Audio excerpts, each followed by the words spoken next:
pensamos, como sabéis, que el Social Hub es una acción más que nos puede ayudar a mejorar esta comunicación interna. Nos gustaría que lo dijerais pues esto a vuestras vecinas, a vuestros vecinos, a vuestros compañeros, que todo el mundo está abierto a toda la organización.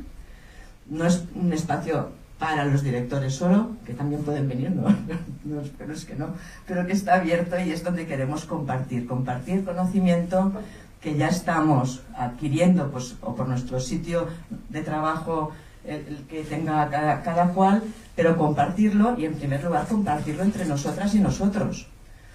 Y esto creemos que esto nos va a incentivar más, a multiplicar más, y nos va a ayudar y a hacer sentir mejor también como organización, ¿no? Como ABD. Bueno, la primera vez fue Felisa, que hoy no nos puede acompañar, yo también después tendré que dejaros porque estamos con Sandra Llavina, que ABD está haciendo una mentoría para tema de mujeres, para intentar que las mujeres push, las que quieran, claro, en sus direcciones. Y bienvenida, Sandra. Y bueno, Felisa pues nos habló de todo temas de drogodependencias, que es nuestro core. Y hoy tenemos la suerte de contar con Aldana Menéndez, que Aldana es la responsable de los temas de sexus, ¿no? Y de todos los programas de VIH, de SIDA, de la organización. Ella es una persona muy interesante, muy bien formada también, y la verdad es una suerte poder contar con ella. Y entonces tenemos que nos deje compartir este conocimiento que tiene, ¿no?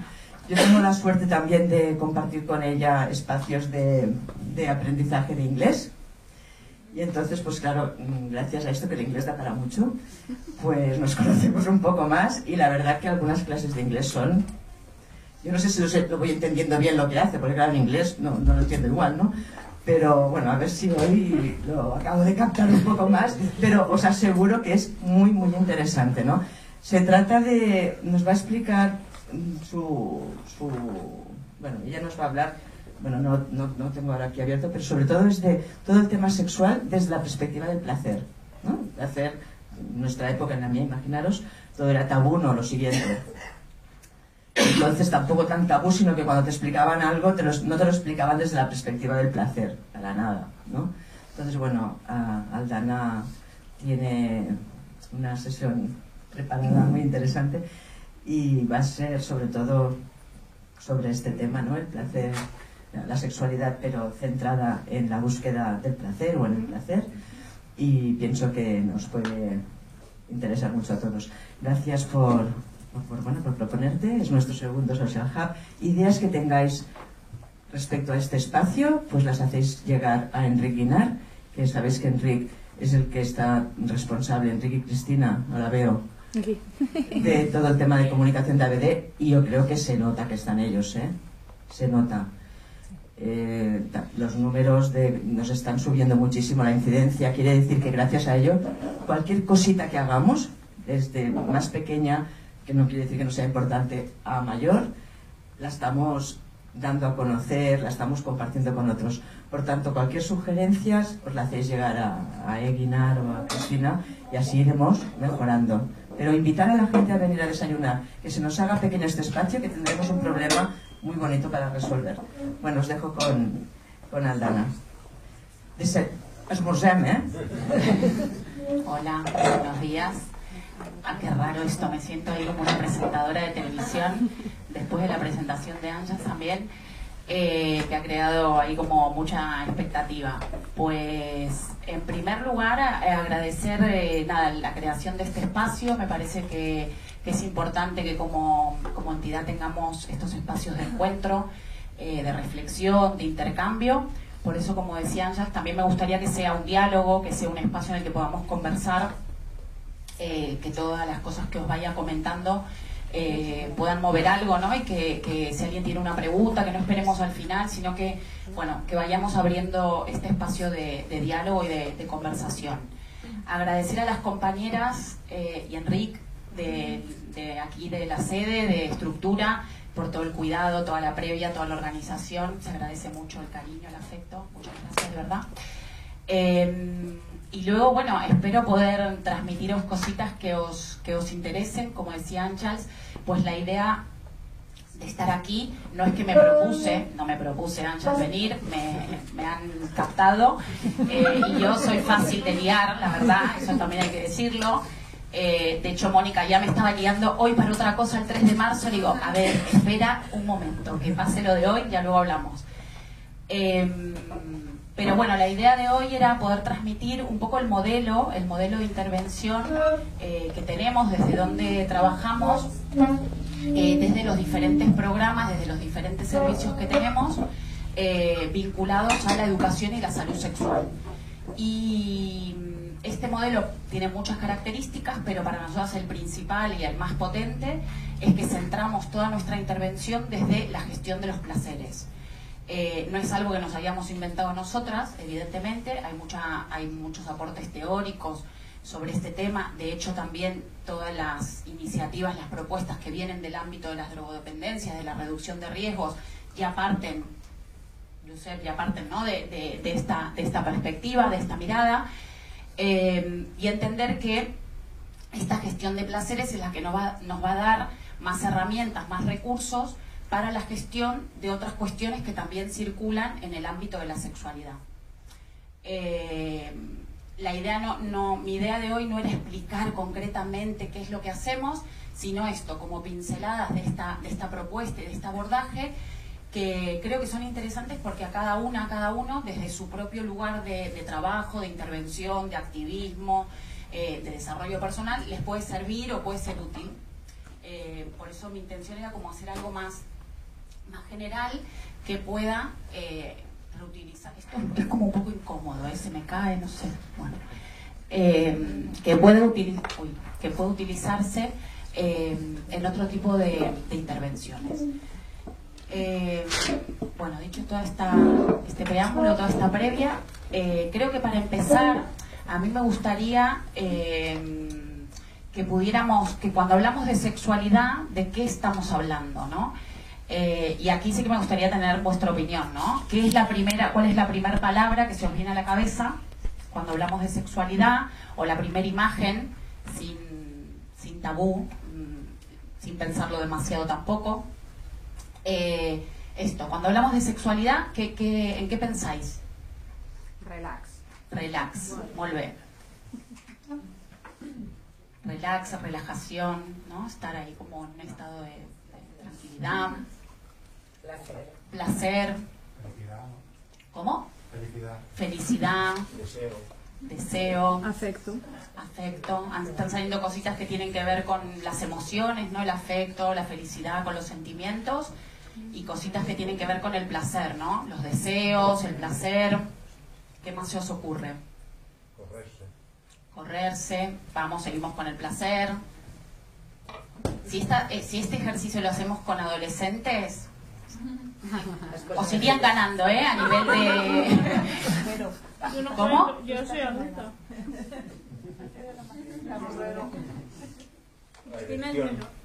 Erección, bien. Tocarse, exploración, ¿no?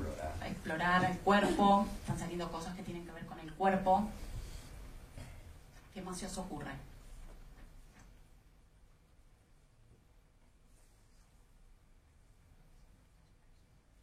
En general está pasando lo que pasa siempre, no está pasando nada raro. Un Condón, bueno, ahí vamos introduciendo de a poco otros temas, muy bien, que tienen que ver con la prevención, ¿no? Con los riesgos que también, ¿no? Están presentes en cómo vivimos nuestras relaciones sexuales, nuestras relaciones afectivas. Digamos que, bueno, estáis un poco tímidas, pero están saliendo estas cosas, ¿no? Cosas que tienen que ver con las emociones, con los sentimientos, que evidentemente estamos de acuerdo que, ¿no? Cuando experimentamos nuestra sexualidad, en medio de esta experimentación circulan sentimientos, emergen emociones negativas, positivas, de todo tipo, pero están ahí, ¿no? También todo lo que tiene que ver con el placer. Si hacemos esto con adolescentes, pues todas las palabras que saldrían seguramente estarían vinculadas al placer. y aquí tendríamos una lista gigante de prácticas sexuales de todo tipo, hasta algunas que, esto, la verdad, no sé qué quiere decir, pero vale, está bien, todo está permitido, mientras que sea con respeto y consentimiento, pero habría aquí una lista muy importante. Y luego ha pasado lo que generalmente pasa, que en relación a los riesgos, pues nadie dice nada, esto no está contemplado dentro de nuestra sexualidad, ¿no? Al momento de pensar en representaciones más simbólicas, en el imaginario social que hay en relación a la sexualidad, el tema de los riesgos es algo que queda aparcado, ¿no? Josep ha dicho condones, bueno, que podría ser, ¿no?, algo vinculado muy a los riesgos. Pero lo enfocas en algo positivo, ¿no? Entonces si lo vas hacia la enfermedad o hacia el riesgo, convierte en negativo, ¿no?, en la sexualidad. Exacto, pero la realidad es que los riesgos también están presentes, ¿no? Están ahí, y algo tenemos que hacer con respecto a esto y tener herramientas y recursos para poder gestionarlos. Entonces es curioso lo que pasa, porque digamos que el modelo de abordaje de la sexualidad, sobre todo en el ámbito educativo, está muy focalizada desde este punto de vista, desde el punto de vista de los riesgos. Y es curioso porque en general a las personas no nos interesa eso. Digamos que sí que nos interesa cuando ya hemos hecho una reflexión sobre el tema, o hemos profundizado personalmente, o tenemos, ¿no?, un trabajo más personal, pero en general cuando pensamos nos pasa esto, que no pensamos en los riesgos, pensamos en pasarlo bien, ¿no? Pensamos en sentirnos a gusto, en compartir nuestra sexualidad con otras personas y que sea desde este lugar del respeto, del cuidado, en estar bien, en saber cómo buscar placer, cómo recibirlo. Claro, pensamos en esto. Entonces aquí ya tenemos como un primer problema, una primera dificultad, ¿no?, por decirlo de alguna manera. Digamos que este abordaje que hacemos de la sexualidad, para nosotros es importante que surja de este trinomio del que estamos hablando: emociones, placeres, riesgos. ¿Qué? Porque se me cae todo el rato, ¿no? Sí, mejor. Venga. Sí.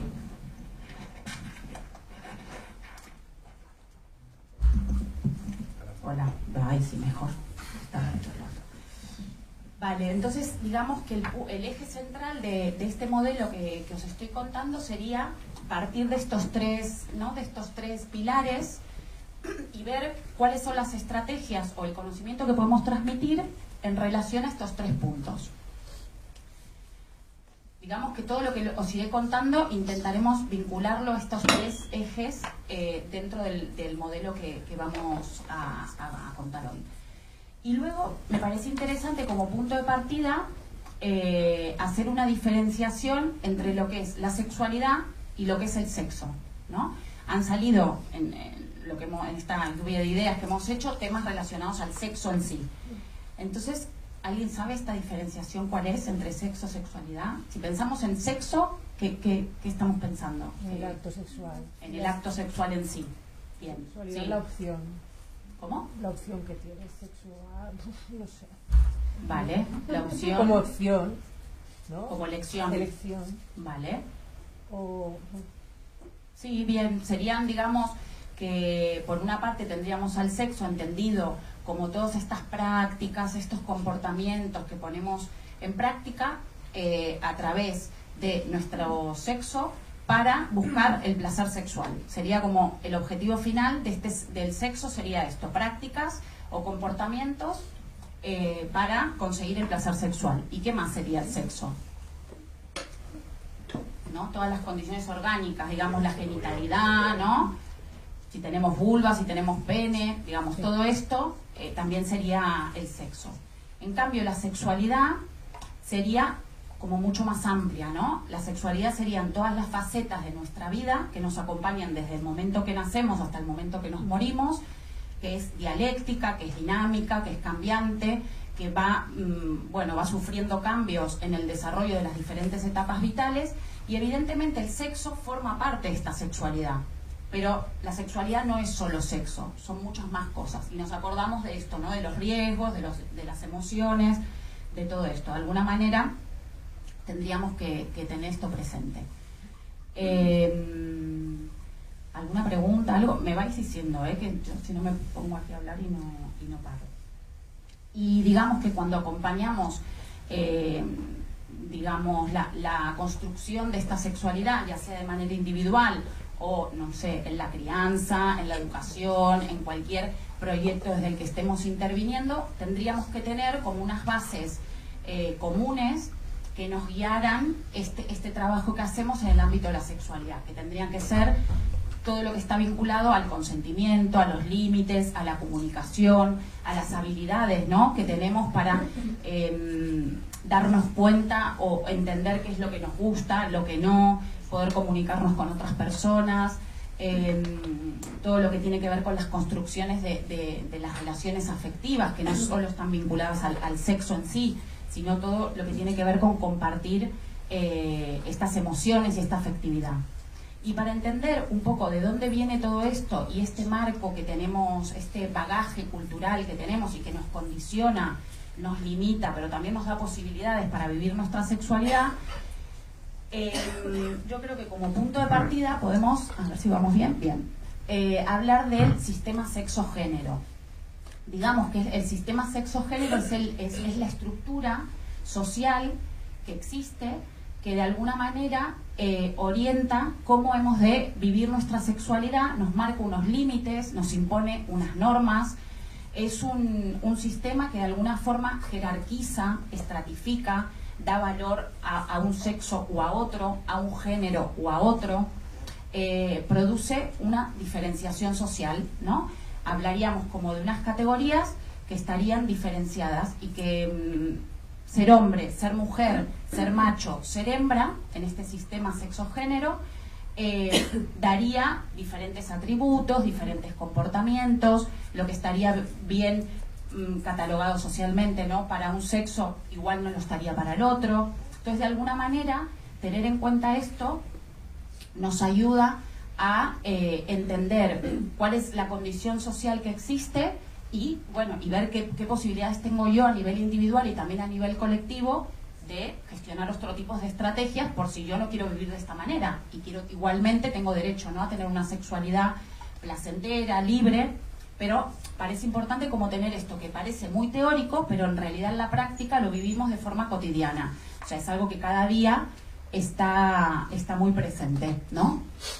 Entonces, como decía, ya hemos hablado, ¿no?, de la diferencia un poco entre lo que sería la categoría de sexo y lo que estaríamos hablando ahora. Bueno, hemos dicho, la categoría de sexo estaría vinculado, decía Noé, a la práctica sexual en sí, también estaría vinculado a lo orgánico, a lo fisiológico, a lo biológico, y tendríamos la categoría de género, que la categoría de género, digamos que sería la construcción social que hace la sociedad, o sea, sería, sí, el resultado de la construcción que hace la sociedad en relación a comportamientos, atributos, roles, mandatos que asigna a un género, a un sexo, perdón, en concreto. Es decir, si tienes pene, eres hombre y has de comportarte de esta manera. Si tienes vulva, eres mujer y has de comportarte de esta manera.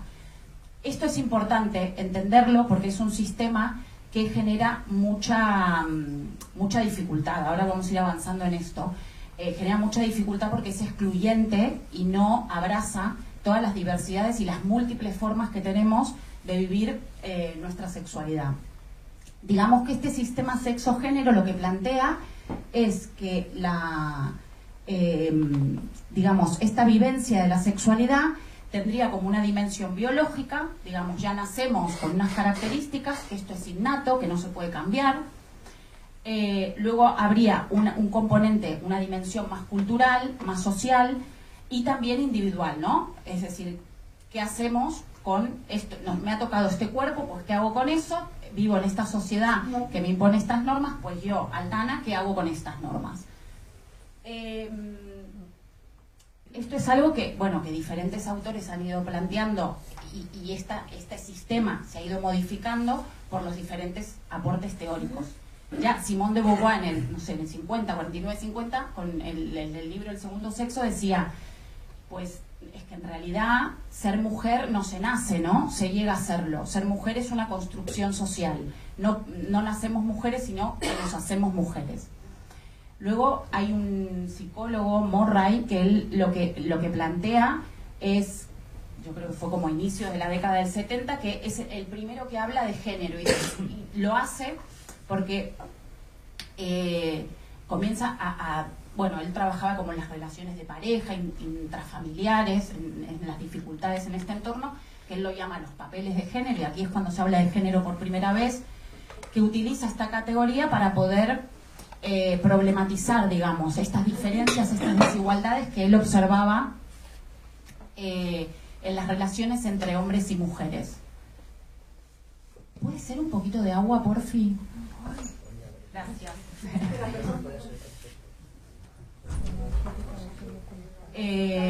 Ya luego Rubin, en la década del 70, ya nos habla de esta teoría sexo-género, que empieza como a tener muy claro, a ver, aquí hay un tema que tiene que ver con lo sexual, con el sexo, con la genitalidad, pero luego aquí hay todo un tema de social, cultural, que va cambiando dependiendo del contexto, dice ella, y hace como una diferenciación muy clara. Esto es lo biológico y esto es lo cultural. Pero claro, a esta teoría, luego a partir de la década del 90, sobre todo Judith Butler hace todo un aporte muy interesante y cuestiona toda esta estructura, porque dice, no, lo biológico no existe, por decirlo de alguna manera. El sexo también es una interpretación cultural. No podemos decir que lo biológico es innato y que no cambia, porque las personas hacemos una interpretación cultural cuando vemos una vulva o cuando vemos un pene. Y de aquí comienzan a surgir toda una crítica, digamos, a este modelo, que de alguna manera era mucho más compacto y que nos cierra ventanas, ¿no? Nos cierra las puertas de las posibilidades de experimentar. Luego Paul Preciado, que es un filósofo que lo recomiendo, súper interesante, él viene aún más a romper esta teoría, a dar voz a las disidencias sexuales y de género, y dice, a ver, no es que el género es una categoría que nos permite analizar las violencias, nos permite analizar las desigualdades, no, es que es el propio género el que genera estas violencias, estas desigualdades. Si esta categorización no existiera, pues estas desigualdades no se estarían dando, ¿no? Hace como, hay como un aporte que nos deja locas, ¿no? Es como, y ahora no entiendo nada, no sé de qué estamos hablando, no sé si el sexo es sexo, el género es género, pero en todo caso, yo creo que da luz, ¿no? Da luz y abre opciones para justamente integrar todas las diversidades, ¿no? Y las múltiples formas que tenemos de experimentar. ¿Vamos bien? ¿Sí? ¿Nadie quiere decir nada? Diga, ¿qué estás diciendo, Aldana? ¿Esto, no? ¿Bien? ¿Sigo? Vale. Pues digamos que este sistema, por hacerlo como muy simple, nos plantea que tenemos la categoría de sexo, que aquí tendríamos a los machos y las hembras. Si tenemos una genitalidad, pene, testículos, seríamos machos. Si tendríamos una vulva, vagina, seríamos hembras. También nos marca una identidad de género, es decir, hace una diferenciación muy binaria, muy dicotómica entre lo que es ser hombre y ser mujer. Una expresión de género que sería aquello entendido como lo masculino, lo femenino. Y le correspondería una orientación sexual, que en este caso sería la heterosexual. El sistema nos marca esto, y nos marca que además, si eres macho, eres hombre, tienes una expresión de género masculina y eres heterosexual. Si eres hembra, mujer, femenino, Y digamos que esta estructura nos marcaría unos roles que estarían asignados a cada género, unos mandatos, unos estereotipos, que digamos que son los que utiliza la sociedad para que podamos de alguna manera estar incluidas. Esta sería como la norma. Esta sería la norma que tenemos vinculada a la sexualidad. Pero ¿qué pasa? A ver. Venga. Que tenemos un problema, porque este sistema es excluyente, discrimina. Es un sistema que en la categoría de sexo, por ejemplo, no estaría incluyendo a las personas intersex. Las personas intersexuales son las personas que nacen con unas características biológicas en su aparato reproductor interno, en su genitalidad externa, pero también puede ser en los cromosomas, en las hormonas, que no corresponde con estas categorías, macho y hembra. No los podríamos encajar aquí, ¿no? Entonces aquí tendríamos, hay tantas personas intersexuales en el mundo como pelirrojas, más o menos. O sea, bueno, hay personas, ¿no?, que son intersexuales y este sistema no las estaría incluyendo. Luego en la identidad de género, pues nos pasa que estaríamos dejando fuera a las personas trans. Las personas trans, ¿quiénes son? Cuando hablamos de trans, ¿esto alguien quiere decir algo? Si no... Cambio de género. Solicitar en los géneros. Masculino, femenino. Tiene que ver con la transición de un género a otro o no, con la transición, no me coloco ni en un género ni en el otro. Tiene que ver con esas personas que su sexo, digamos, y su identidad no coinciden. Digamos que dentro de este sistema, como está planteado, pues no hay una coincidencia. El cis, las personas que sí que coinciden, por ejemplo, yo soy hembra, me identifico como mujer, soy una mujer cis. Cis y trans es un prefijo que viene del latín. Y las personas cis es estar dentro de la norma, ¿sí? Esta sería nuestra norma de sistema sexo-género-sexualidad. Ser cis implica estar dentro de este sistema, dentro de esta norma. Ser trans significa estar fuera, ¿sí? Lo trans es lo que está por fuera de la norma. Digamos que aquí a las personas trans no las estaríamos incluyendo. Luego la expresión de género, pues también nos estamos dejando un abanico, un espectro de posibilidades enorme.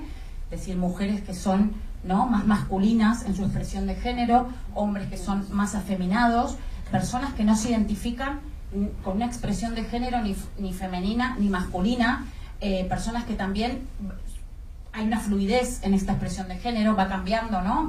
Hoy me identifico de esta manera, el año que viene me identifico de otra, me expreso de otra. Digamos que aquí quedaría excluido todo este abanico de posibilidades. Y en cuanto a la orientación sexual tiene que ver con la orientación del deseo, ¿no?, con la atracción que sentimos hacia otras personas.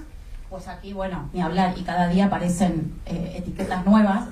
Dejaríamos de lado, ¿no?, a las personas homosexuales, bisexuales, pansexuales, demisexuales, asexuales, y aquí tendríamos un abanico cada vez más amplio. O sea que decíamos antes que este sistema... Dime. ¿Es que pansexual, demisexual? Sí.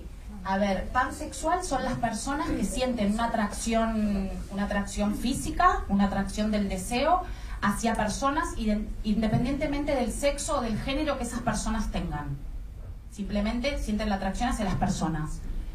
Las demisexuales, también tengo que decir que son términos como que están muy en debate, dentro del colectivo también LGTBIQ+.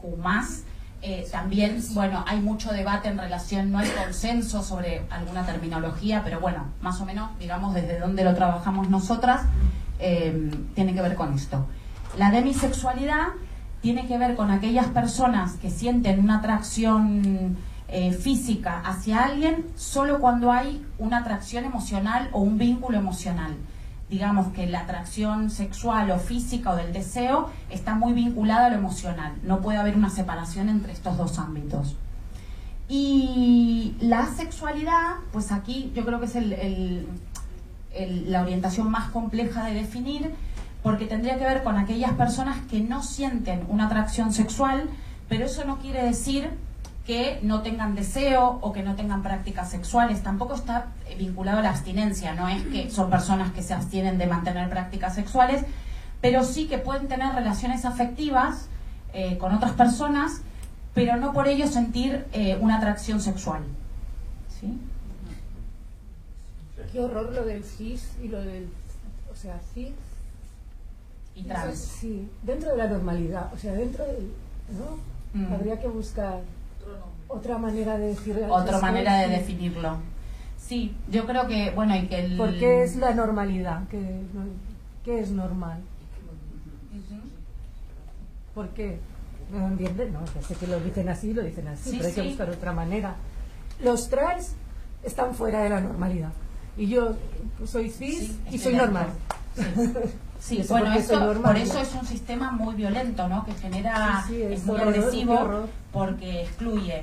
Y si queremos claro, abordar este tema desde el placer, porque estábamos diciendo que este es nuestro cuerpo, porque entendemos que promover una cultura del placer nos va a dar más herramientas para gestionar todo lo demás, pues claro, esto es muy relevante tenerlo en cuenta, porque si no tienes esto en cuenta, pues aquí tienes un sector de la población que queda totalmente excluido de lo que hagamos, ¿no? Entonces, sí, y con lo que dices de las palabras me parece, bueno, súper interesante. Yo soy una pesadita, de hecho, luego he hecho como un apartado sobre el lenguaje, y creo que el lenguaje tiene mucho poder y que también hay veces que nos hemos de reapropiar del lenguaje cuando genera violencia, ¿no? Pero bueno, también es cierto que el movimiento trans ha podido como reapropiarse y darle y nombrar con poder, ¿no? Esta palabra, darle una identidad propia. Entonces, bueno, aquí hay como todo un debate, ¿no? El otro día leí un libro de la Mercedes Sánchez Sainz sobre pedagogías queer, muy interesante, y planteaba con este rollo de ser inclusivas, de que tenemos que acoger la diversidad, ¿no? Esto que decimos todo el tiempo todas, cómo no excluir, cómo... Y decía, es que en realidad no se trata de ser inclusivas, ¿no? De ajustar algo que existe a algo que existe. Se trata de romper lo que no va. O sea, se trata de que, lo que decías tú, ¿no? De alguna manera, ¿tenemos que incluir a estas personas aquí dentro o hemos de cargarnos esto, ¿no? Bueno, y yo creo que ahí hay un debate y que está bueno como reflexionar, ¿no? sobre esto.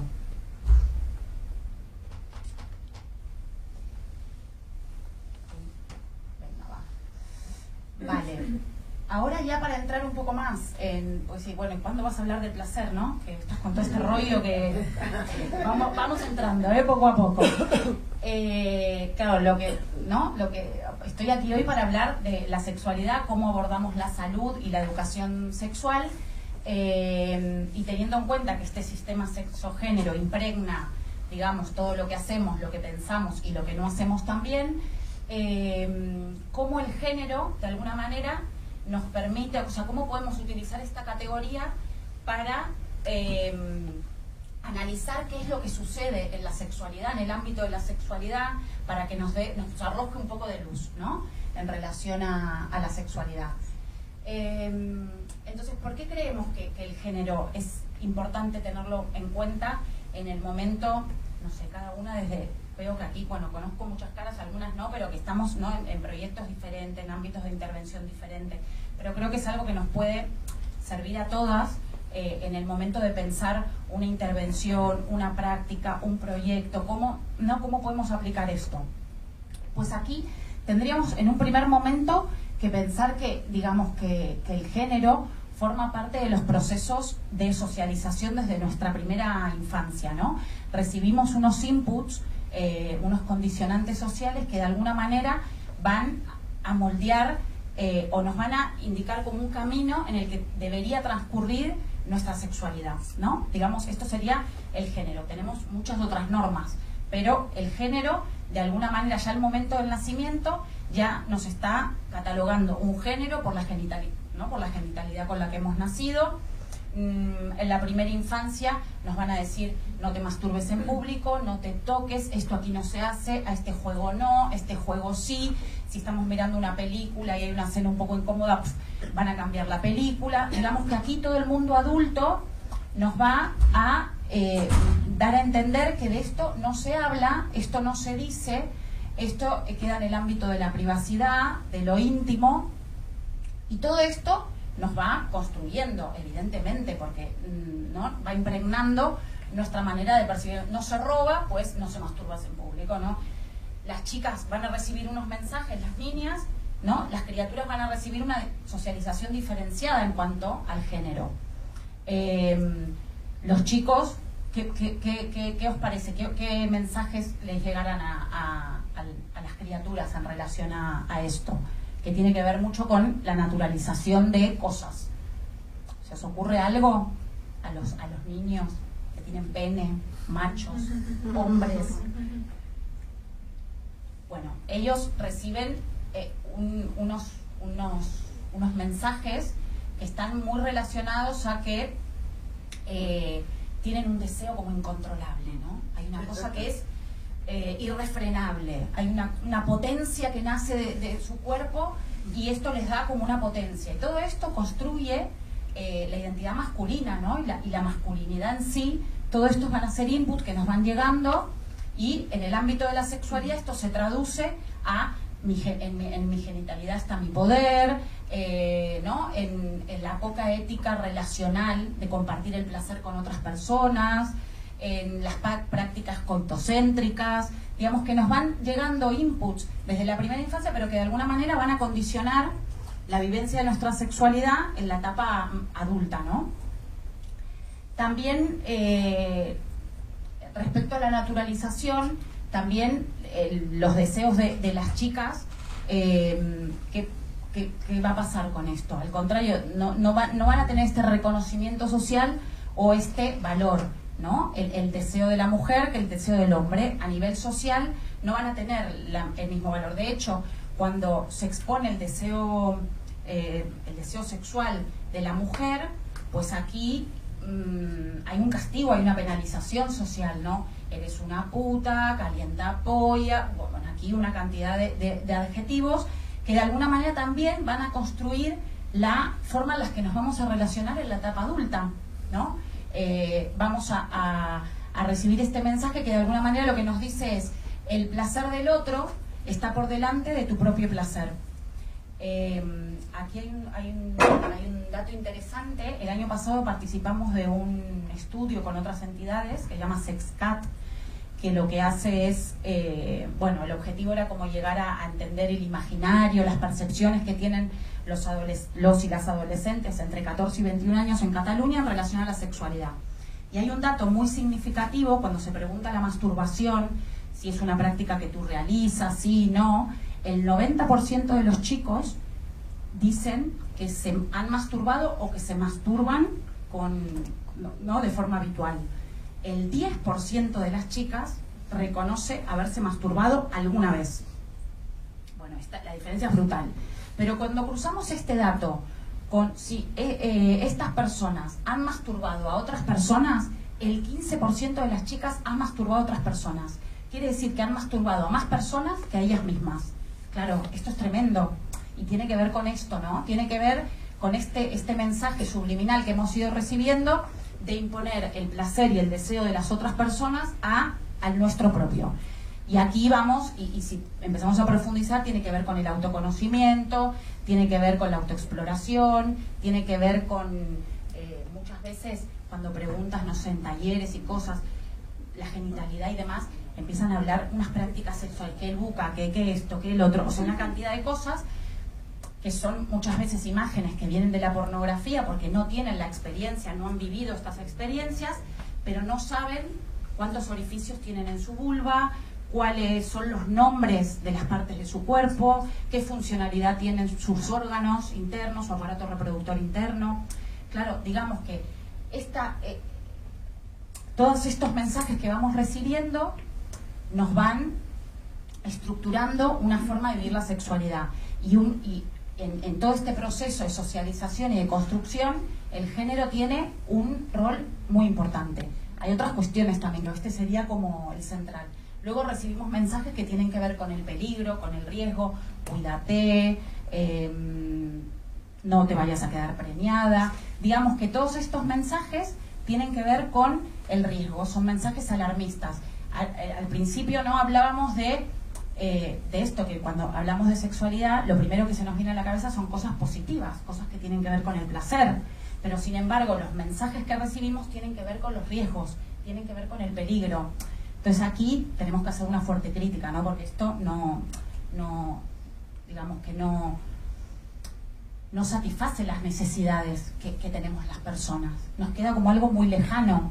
Si tú vas a hablar de ponte un condón, ponte un condón, ponte un condón, ponte un condón, pues la mayoría de nosotras en algún momento no hemos utilizado condón. Digamos que si yo no estoy hablando de lo que a mí me gusta, de lo que yo siento, que me llegue este mensaje, ponte un condón, pues no me va a servir de nada, ¿no? O sea, tenemos que buscar la forma de llegar a trabajar estos riesgos, pero desde la afectividad, desde empoderarnos, desde saber cómo es nuestro cuerpo, qué tipo de condones hay, qué condón puedo utilizar, cuál me va mejor a mí, ¿no? De poder fomentar esta autoexploración, el cuidado y demás. Y es verdad que en todo este proceso, ahora estoy hablando como de cosas muy negativas, pero también tenemos estrategias, ¿no?, que podemos desplegar para hacer frente a estas cuestiones que hemos estado comentando, estos mensajes que vamos recibiendo. ¿Qué podemos hacer? Porque si no apaguemos, vámonos. Pues no, podemos hacer muchas cosas, ¿no? Tenemos estrategias que podemos, de aprendizaje, de socialización, que podemos desplegar para hacer frente a... Nadie desayuna, nadie come nada, ¿eh? Sí.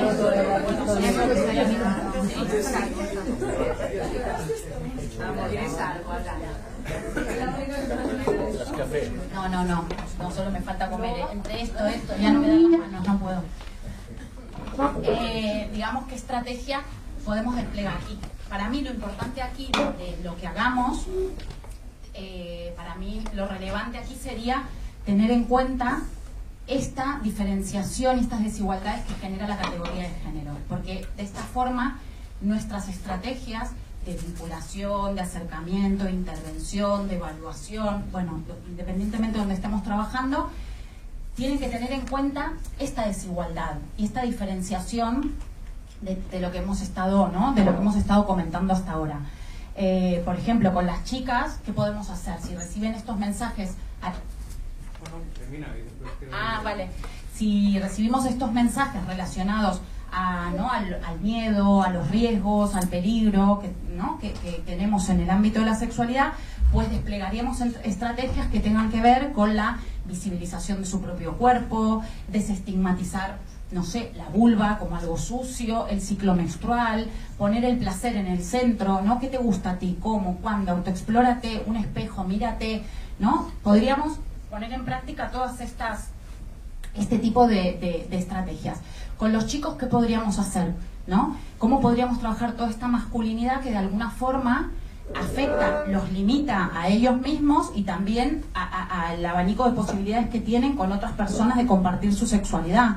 Podríamos dar lugar para hablar de la vulnerabilidad que tiene esta masculinidad, que muchas veces no se da lugar para que puedan, ¿no?, expresar estas cuestiones. En este estudio que comentaba también se preguntaba, ahora no recuerdo si es este estudio o es, no, me parece que es la encuesta de salud sexual, la última encuesta de salud sexual del Ministerio, que se pregunta por la satisfacción de la primera práctica sexual. A mí esto de la primera vez no me gusta porque parece que no, la primera está vinculado a la penetración, pene-vagina, y nos dejamos de lado todas las otras prácticas sexuales que hemos tenido antes de llegar a este momento, ¿no?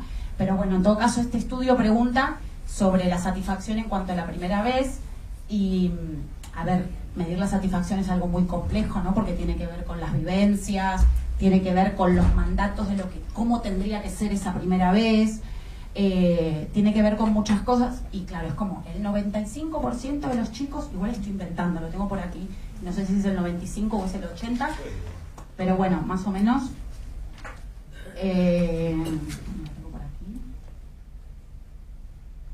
Pues no, el 50. El 50, la mitad, pero igualmente que es muy elevado, dice que es satisfactoria su primera práctica sexual. Y el tema es que ¿quién es el chico que se anima a decir que esta primera práctica no ha sido satisfactoria cuando la sexualidad suma puntos a la masculinidad hegemónica, a la identidad masculina, ¿no? Suma puntos? Entonces, ¿quién se puede animar a decir, bueno, la mía fue un desastre o lo pasé fatal? No estamos dando lugar. Entonces, me parece que una estrategia para acercarnos y trabajar con los chicos puede ser esta, ¿no? Dar lugar a expresar esta vulnerabilidad. ¿Juli? No, que además quería añadir algo. El tema del eje racialización y origen. Total. Además es otro sistema que se pone encima del género y que entonces ya es exagerado, ¿no? Y me imagino estos porcentajes que decía, porcentajes y claro, según orígenes ya es algo, puede ser diferencias abismales. Y salía también otro estudio que era como segundas parejas en personas mayores de 50 años y que los hombres, ¿no?, tendían a buscar parejas latinoamericanas, tal como la búsqueda, o lo hipotizaban así, como la búsqueda de continuar con los roles del macho frente, ¿no?, otros orígenes donde aún, pues, tema de la feminidad y el tema de género aún se vive de una manera de opresión, ¿no? Y en cambio, pues, mujeres de aquí con 50 años buscaban más porcentaje, ¿no? Buscaban más pues, como en Europa del Norte, tal, ¿no? Pensaban, bueno, aquí no sé si es tal cual, pero que el sistema de opresión y cómo lo ponemos, ¿no? Claro, desde aquí, desde nuestra cultura, ¿no? El todo patriarcado, hombre blanco, tal, no sé qué, ¿no? Que el blanco que tiene un peso, ¿no? Y en todas las sexualidades, y que no, o sea, creo que no conversamos con otros contextos, ¿no? No, total, bueno, o sea, este aporte que has hecho me parece fundamental, o sea, la categoría de género. Voy por la segunda diapositiva, hay como 30, hay como 30, o sea, son las 10. No, esto es un desastre, bueno, son una hora. Pero, venga, el placer, ¿no? Que estoy aquí haciendo no, pero el tema de la interculturalidad, ¿no? Romper esta mirada eurocéntrica, occidental, entender, ¿no? La complejidad que existe, ¿no? En la construcción de la sexualidad en cuanto a los imaginarios sociales, culturales, las representaciones que hay en torno, o sea, sí, o sea, sería como otro eje a tener en cuenta y a incluir, ¿no? Esta diversidad cultural en el momento de definirla. Este estudio que dices no lo conozco, pero que sí que me encaja todo, ¿no? Que de radio me quedé ahí con...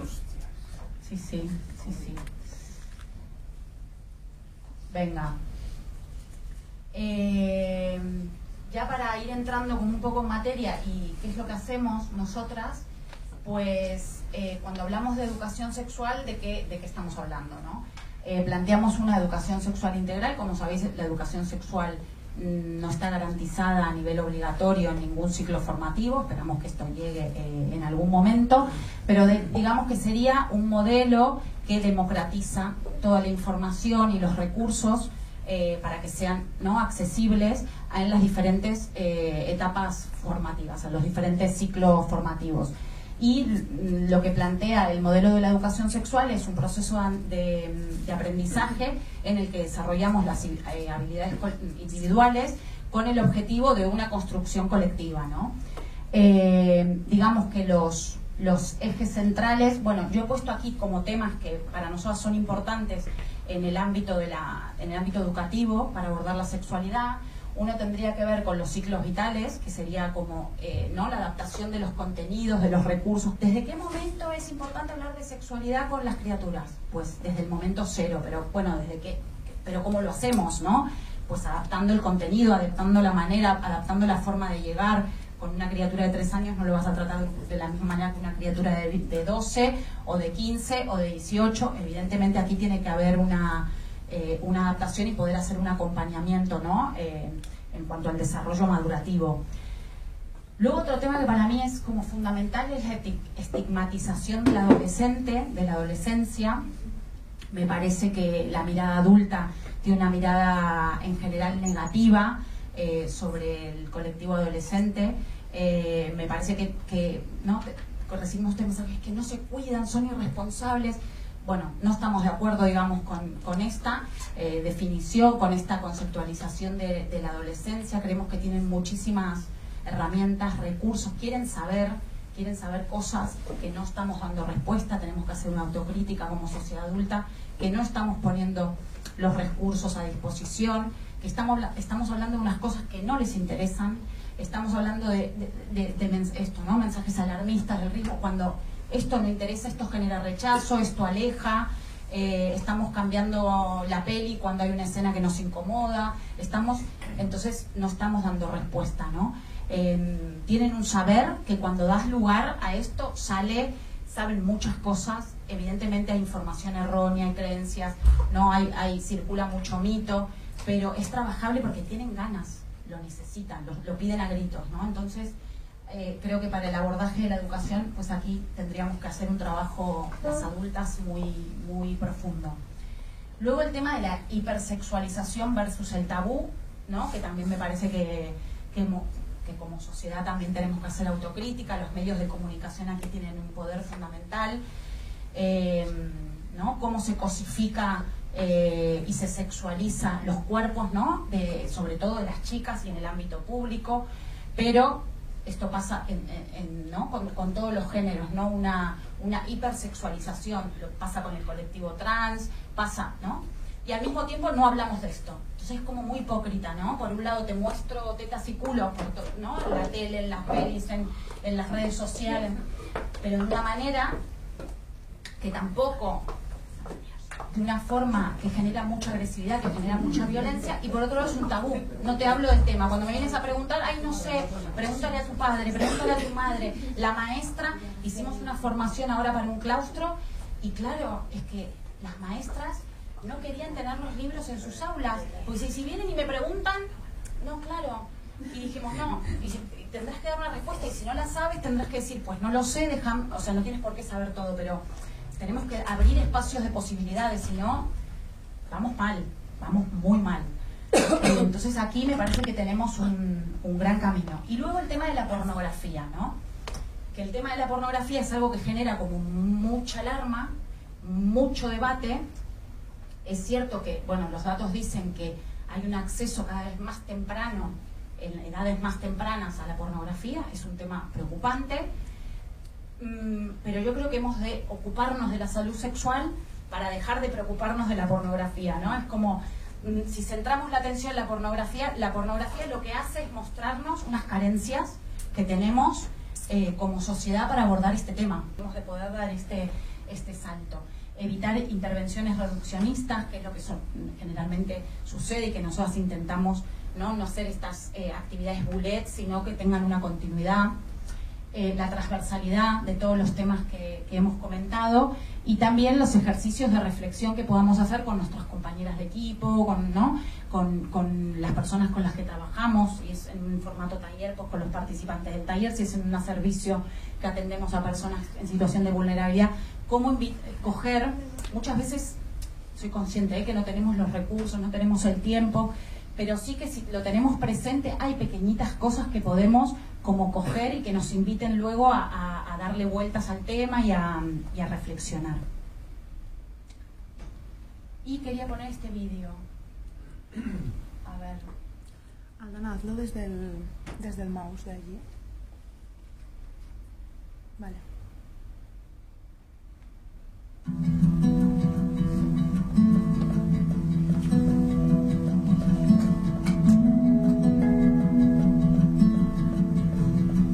We all are in our ways. We can touch and we can play. We can talk if you choose to stay. No need to hide or run away.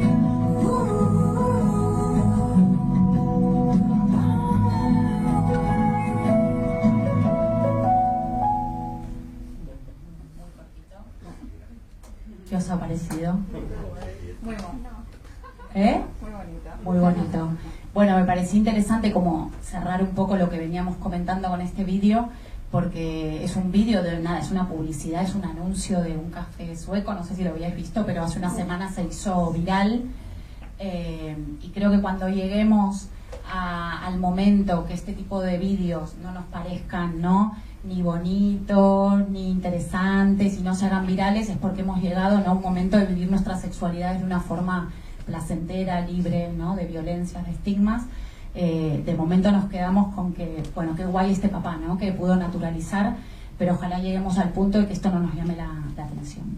Bueno, por mi parte, yo ya he acabado, pero preguntas, cosas que queráis compartir. Yo que, bueno, perdón, quería aportar. Perdón. Micro. No, espera.